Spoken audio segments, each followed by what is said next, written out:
At E3 a few weeks ago, Todd Howard took the stage to talk about Fallout 76. The game had been announced 1 week earlier with a brief teaser trailer set to John Denver's crooning tones, but Bethesda's press conference offered actual concrete details. We now know 76 will be focused on multiplayer survival. We know it will be set in West Virginia, and we know it will emphasize settlement building, a system Bethesda Game Studios established in 2015's Fallout 4. As I watched Todd promote his team's game and marveled at the craftsmanship of that sick leather jacket, something occurred to me. I had only ever put 20 hours into Fallout 4. As with any of BGS's open-world titles, this is only a drop in a massive bucket. I hadn't reached the level cap or played any of the expansions or even completed the main storyline. So I've considered myself a Fallout fan for a long time. Fallout 3 is one of my favorite games, and I absolutely adore what Obsidian did with Fallout New Vegas. I even went back to the first two titles, which haven't aged that well, to see what Interplay and Black Isle did to get the series off the ground. But in 2015, I bounced off of Fallout 4. Maybe it was the packed schedule of fall releases or the numerous other games I was reviewing for work purposes, but for whatever reason, I spent a few fleeting days with Fallout 4 and quickly moved on. So now, with all of the excitement surrounding the upcoming Fallout entry and a brief lull in this year's major titles, I decided to retrace my footsteps, to give Fallout 4 another shot, to not only see what I've been missing out on, but to investigate why such a huge entry in one of my favorite series failed to grab me almost 3 years ago. Underestimate us again.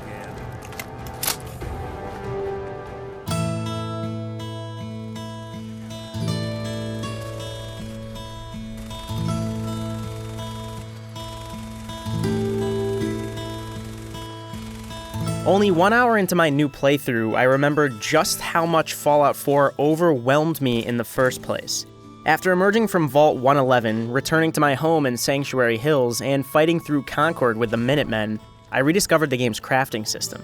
This includes everything from modular weapon upgrades to numerous armor combinations, perk requirements to outfit enhancements. Even power armor is relegated to its own crafting tree and drastically changes combat when you don it. As someone who wore Fallout 3's T-51B armor religiously, it took me a while to think of the exosuits more as vehicles than just outfits. And of course, none of this is to mention Fallout 4's divisive workshops. If one feature serves as a microcosm for Fallout 4, it's this: a system that allows you to construct and modify your own wasteland outposts, complete with resources to manage and citizens to care for. You not only build your own house, but an entire town. If you devote time to creating numerous settlements, they'll eventually spread throughout the Commonwealth. 3 years ago, these elements were a major deterrent for me. They felt like Minecraft Lite tacked onto a game that didn't need it. To me, the Fallout world has always been about wandering, scavenging, living the life of a nomad in a dangerous American hellscape. To settle down meant to wither. To focus on specific plots of land meant to ignore the very freedom that made Bethesda's open world so appealing in the first place. But replaying Fallout 4 in the wake of community mods, workshop DLC packs, and an array of amazing YouTube videos, I vowed to give the settlement aspect a little more time, and in doing so, I fell in love with it. The controls and UI took a while to master, especially considering I was playing on PS4 as I owned all of the DLC on this platform. But once I got the hang of menu navigation, there was no looking back. I bolstered my defenses, I restored power to my living quarters, I even set up a quaint little diner where grateful patrons can relax after a hard day's work. Rebuilding these camps encourages creativity on its own, but also does a stellar job of feeding into the rest of the game. In order to create, you have to scavenge. In order to scavenge, you have to explore. And while exploring a dangerous wasteland, you'll likely get into a firefight or two, which then yields more materials for crafting. And that brings you right back to your hideouts to store your best loot. Fallout 4 settlements are the glue that holds these various mechanics together, and I can't imagine the game without them. Gosh darn, it's good to see artillery here again. To dig a little deeper, this focus on post-apocalyptic domestication also supports Fallout 4's narrative. While earlier Fallout games told stories of reconstruction, Bethesda's newest entry places the idea at the heart of things.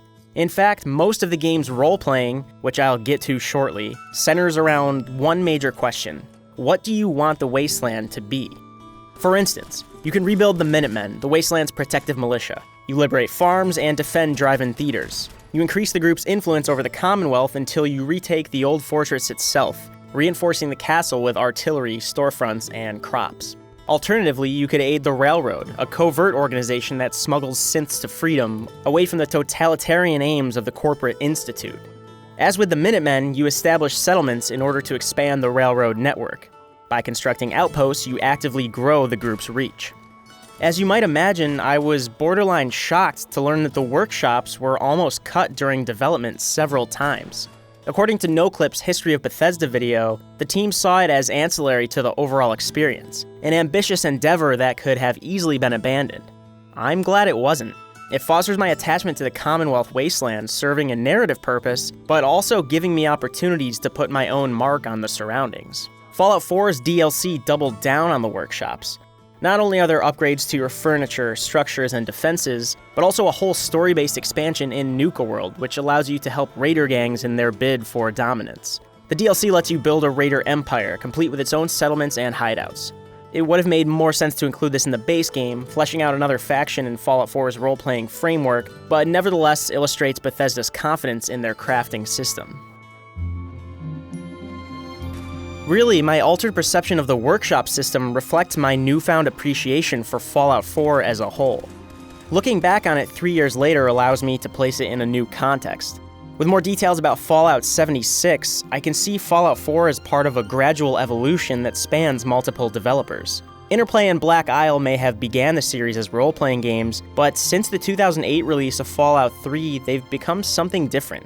Open-world shooters with RPG elements. That's not to say you can't really roleplay in these games. There are always ample opportunities to create a character and stick to that persona. New Vegas in particular encourages you to build a framework of morals and motivations, and pushes you through its narrative with somewhat difficult choices. But by and large, Bethesda has pushed role-playing to the background, making more room for exploration, survival, and combat in the process. Following the series from Fallout 3 to the upcoming Fallout 76, you can see the developer increasingly focus on these three areas. They improved crafting and combat drastically in Fallout 4. They subsequently added survival mode to make the game more difficult. Almost every upgradable perk is geared toward fighting or crafting. And with Fallout 76, their marketing is stressing survival, crafting, and exploration over anything else. Any mentions of role-playing seem to arise as an afterthought. Placed in this evolutionary context, I think Fallout 4 is much, much better than I originally gave it credit for. Yes, it's rife with bugs, and on consoles, the frame rate drops low enough to still warrant a mention 3 years and numerous updates later. There are also myriad problems with the narrative, and I'm about to get to those. But consider 76's increased focus on multiplayer and survival. By all accounts, Bethesda should be running a huge risk of alienating long-term players such as myself. But not only does Fallout 4 convince me that Fallout 76 can fit logically into the series' evolution, it actively has me excited for it. And I say this as someone who puts past Fallout games on an unreasonably high pedestal. Which is all to say that now I can accept Fallout 4 for what it is and not what I want it to be. I can sit back, relax, and enjoy the way it pushes me between exploration, combat, scavenging, and crafting. I can take my time with the workshop system, expanding my factions across the Commonwealth. I can ignore the main storyline in favor of finding my own emergent anecdotes. Well, almost. My biggest problem with Fallout 4 is the way Bethesda struggles to tie its Golden Path narrative into its side quests whenever possible. I appreciate the team's attempts to do so, and it's a problem almost every open-world game shares. But it feels as if Bethesda tried to morph Fallout 4 into a hardcore RPG in the 11th hour. The story asks you to take sides in a conflict between the Brotherhood of Steel, the Corporate Institute, and the aforementioned Railroad, balancing the values and goals of each organization. For this playthrough, I sided with the Railroad, opting to help synths escape to freedom whenever possible. I love the subterfuge involved. I love how clandestine each mission feels. I love going behind the backs of the Institute and the Brotherhood, pulling strings to steer matters toward our righteous goal of liberty and justice for all. The problem is, each faction's motivations don't always clash in a logical way. Oftentimes, I would make a decision sure I was pissing off another group, but upon returning to its headquarters, I was welcomed with open arms.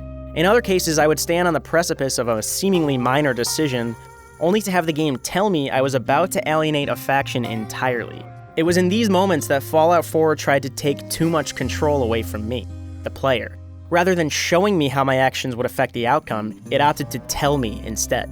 Had Bethesda found smoother ways to draw me toward the main story beats and more intuitive manners to pit various factions against each other, my enjoyment may have carried into every aspect of this sandbox. As it stands now, Fallout 4 feels like two separate games, a very poor RPG and a fantastic open-world shooter. But when the latter is so fantastic, it's kind of hard to complain. There's exceptional balance on display here in terms of scope. BGS has created not just an engrossing world, but an abundance of amazing levels placed within that world. Spending time in Nuka World's amusement park reminded me of a metaphor one of my editors used to use. If you're designing a theme park, not only do you have to select the best roller coasters possible, you have to arrange them in a pleasing way. In other words, balance the pieces as well as the path tying them all together. My editor was talking about sentence structure and article flow, but I think it works here too. It was 20 hours into my playthrough on the southwest corner of the map when I really knew Fallout 4 had nailed that balance. I was in the glowing sea where a nuke hit Massachusetts 200 years prior. Radiation levels were critical, supplies were scarce. I was vulnerable and I was having a blast. I came across a cave with power armor and a few welcome supplies shortly before wading into a thriving nest of lethal rad scorpions. There were no RPG elements or major story beats, just a dangerous world and the threat of death around every corner. This was Fallout 4 at its best. I'll be honest, when I set out to replay Fallout 4, I thought I would see it as I always have. A game whose reach far exceeds its grasp. A game with more ambition than it can handle, resting in a sort of purgatory before whatever comes next. Till Monday, that's how the week can go. I've got a dream. But now, 75 hours and 5 DLCs later, I sincerely want to keep playing. Parts of its design do feel very stagnant, and it doesn't do anything to revolutionize open worlds. And as with any BGS game, it is technically flawed to say the least. But in many ways, it is the pinnacle of what a Fallout game can be. A dangerous world frozen in time whose every corner is worth exploring. Live and love in my hometown.